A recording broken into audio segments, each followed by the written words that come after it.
Squad? We back at them again, man, when they thought it was finna end. Thank y'all for riding with me. Well, you know you forever locked in with your boy Stories of V. At this time, y'all already know what I need y'all to do for me, man. Like, share, comment, and smash that subscribe button for me, y'all. We're on the road to 100K. If you're new to the channel, welcome. Thank you for being here. I got everything you're looking for. We got nothing but bombs coming. Sit back, relax. Go get that good blanket that you love. Go get that juice out the refrigerator. I got you from there. You get what I'm saying? So sit back, relax. Let's ride. To the one and only V Squad, salute, man, from the bottom of my heart. You already know how I feel. I love y'all, man. Everything that I do is for us. We're going to continue to push this movement, get bigger and better each and every day. We here to stay, man. We shaking the game up all 2024. Let's put our footprint in the concrete, man, and let them know we here. So with that being said, it's Mr. Three-Piece himself, man. How y'all feeling today? We're going to bounce around. We're going to move. I hope and pray y'all tuned into the Diddy situation. We dropping news. We dropping breaking news. We got the interviews coming up. We got interviews with the rappers. It's going crazy. We bombing all 2024. Got the hood vlogs. I got a lot of things lined up, man.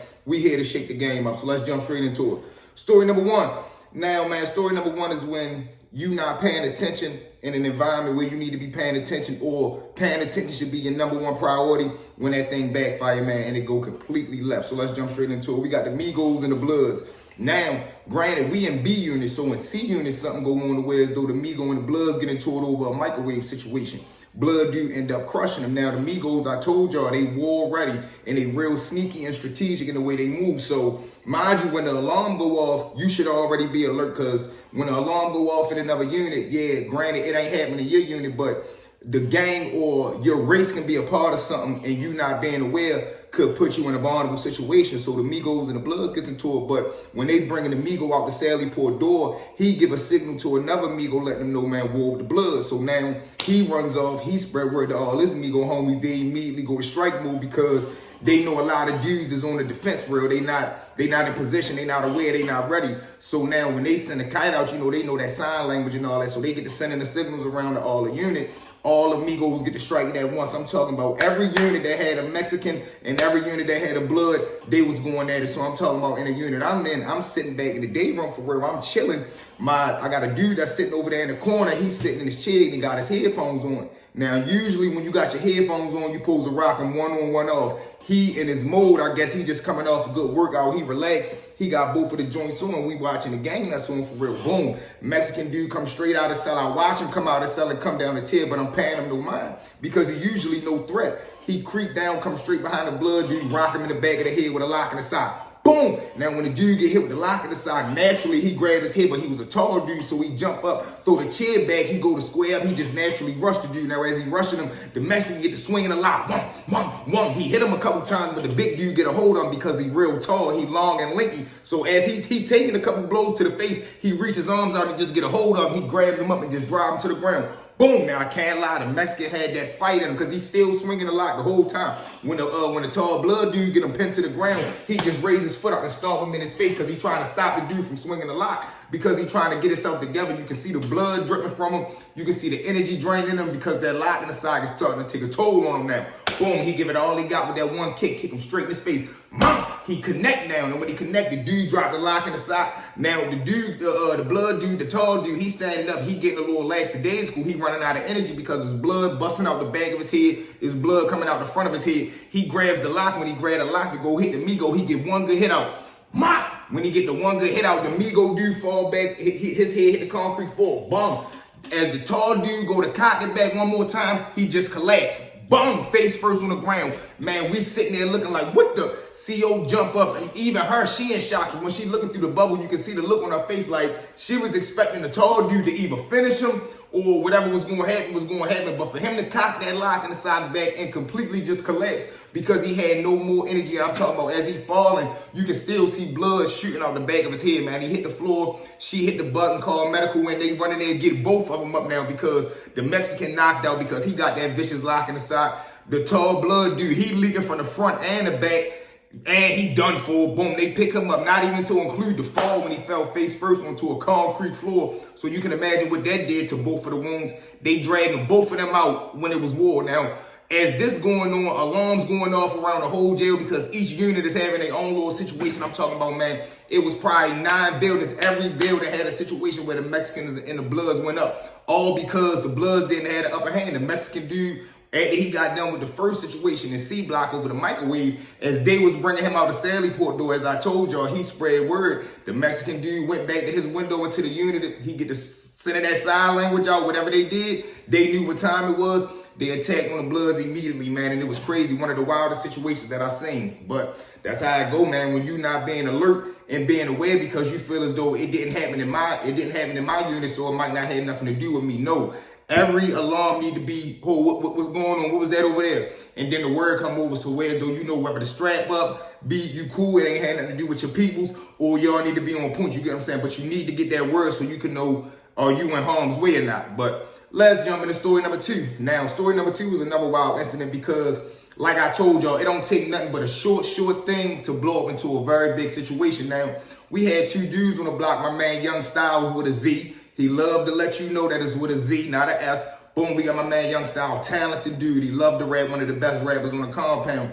Then we got my main man Preach. Now, my main man Preach, what's special about him was he from up New York. You get what I'm saying? He from Brownsville, if I believe it. Yeah, Brownsville. He from Brownsville Projects, for real. He moving around, selling the weight. He ended up coming out. If you know anything about the history of Baltimore, you know, back in the day, our main source when we was scoring the drugs up top, we was shooting in New York, you get what I'm saying? So we always had a love-hate thing with New York. And they say, rumor has it, back in the day, Baltimore was giving New York dudes the blues down in city jail at one point. Hey, that's just what I heard, you get what I'm saying? So boom, Preach gets knocked off. He moving around down here in the city. He ends up getting knocked off. Now he gets sentenced down here in Baltimore. But he was a good man, stand-up dude, you get what I'm saying? Hell of a rap. I told you, he got that New York swag, so he rapped on that New York time.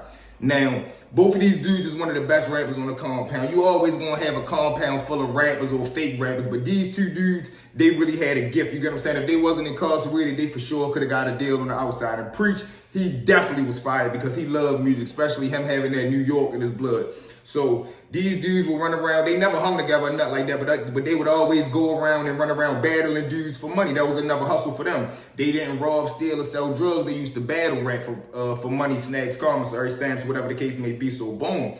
One day we all locked down and it come to a point everybody on the bars, everybody on the gate rapping, and somebody yelled out, man, we need to see Young Styles and Preach go at it. So they set it up, they get to talking, they talk, what, man, he don't want it with me, man, he ain't ready. Now I told you, Preach from New York, so what, man, he ain't ready for me, son.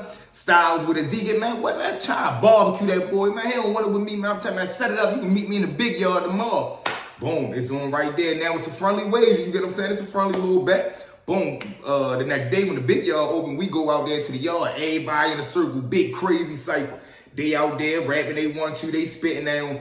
Young Styles go first. Now my man Young Styles with a Z, he spit his 1, 2, he goes off. Preach come in with that New York flow, cause I'm telling you beat, and you know where the beat.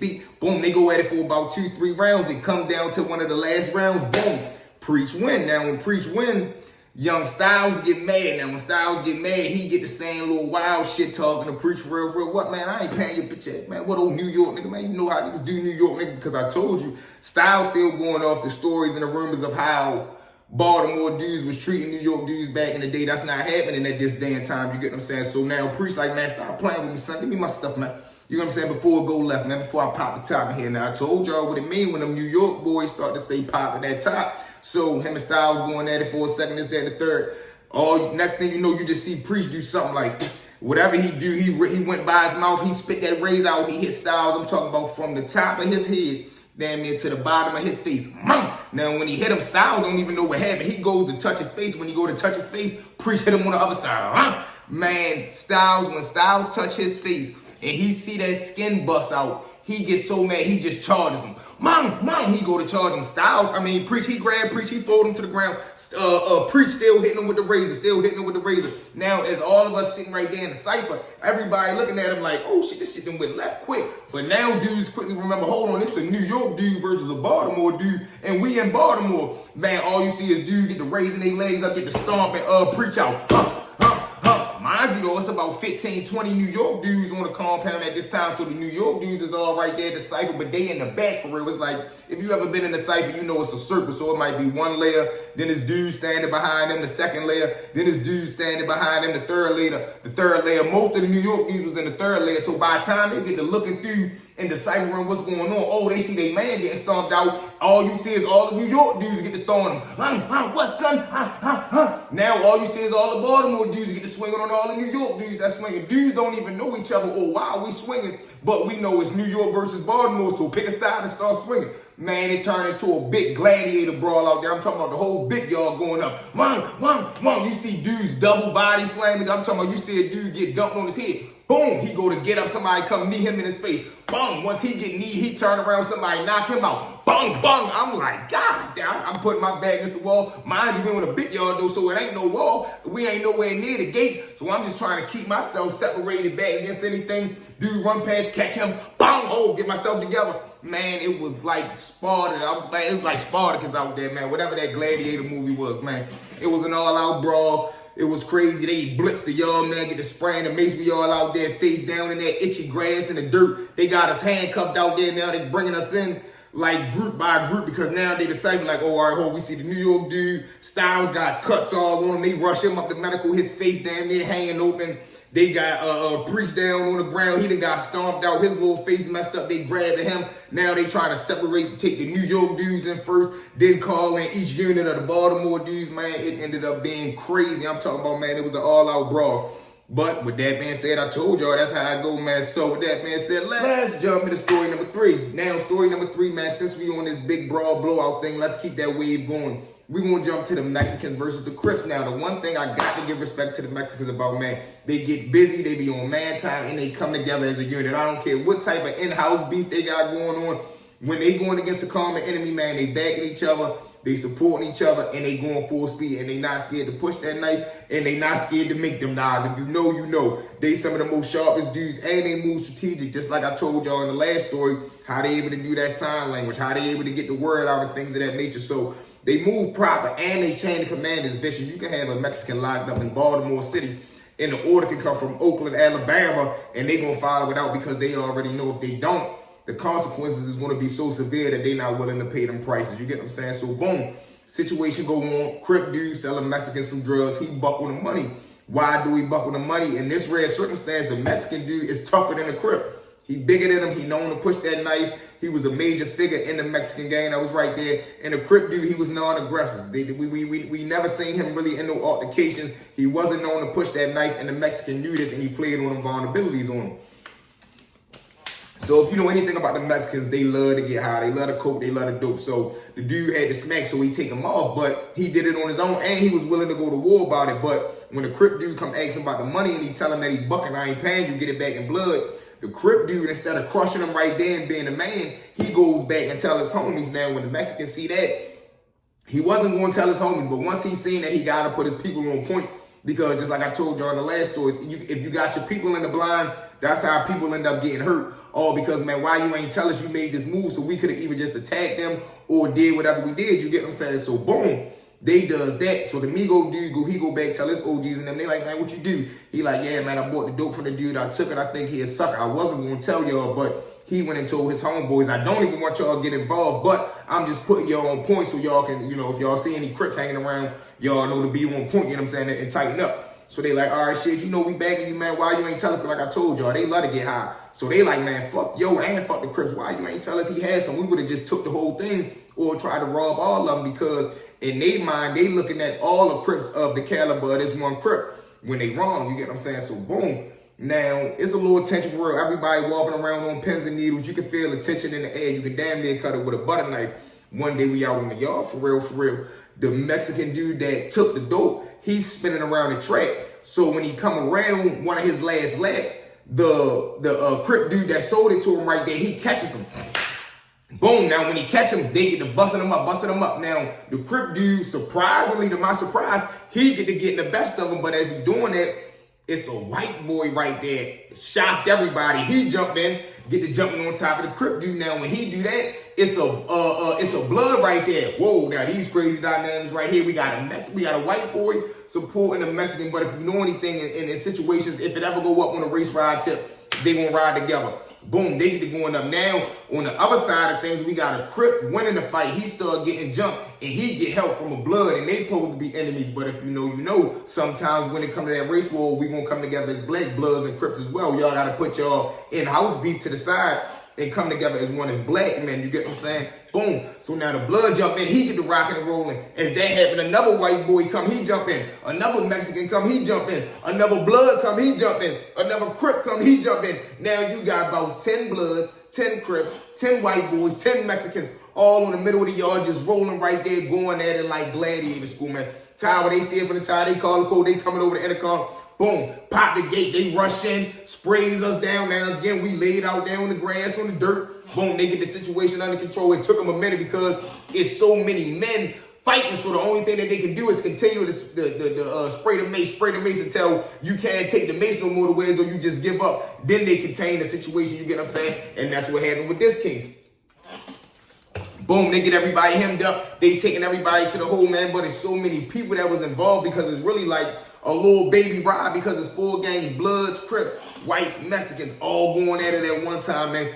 The yard blew up. It was crazy. It was so much tension in the jail. They had to start shipping everybody out. Bloods was going to this jail. Then at one point, Bloods couldn't go to certain jails, so they was trying to keep, man, it got crazy. We're going to jump into them stories, too, when it was an NBA, no Bloods left. Man, the politics and the prisons that we got, man, that's coming. I'm telling y'all gonna love this ride, man. It's crazy. But like I tell y'all always, thank y'all for riding with me. Well, you know you forever locked in with your boy Stories with V. It's time, one more time. Like, share, comment, and smash that subscribe button from y'all. We on the road to 100K. So let's get there, man. We got 9 months to get there. Let's do it. I'm loving the support. I'm loving the feedback. I'm loving the V squad because it ain't no squad like our squad, and they don't mob how we mob, man. So let's blow the comments up. Let's see if today we can get 100 comments, man. We usually get to that 150 views. Let's see if we can go for 500 views tonight, man. So what I need y'all to do is everybody that watch this video, man, if you rocking with me, I don't care if you watch it for 5 seconds. Smash the like button. Give me a 100 sign in the comment and share the video, man, so we can blow the algorithm up tonight. I need 100 comments tonight, 500 views, man. From me to y'all, I love y'all, man. V Squad, salute. We out.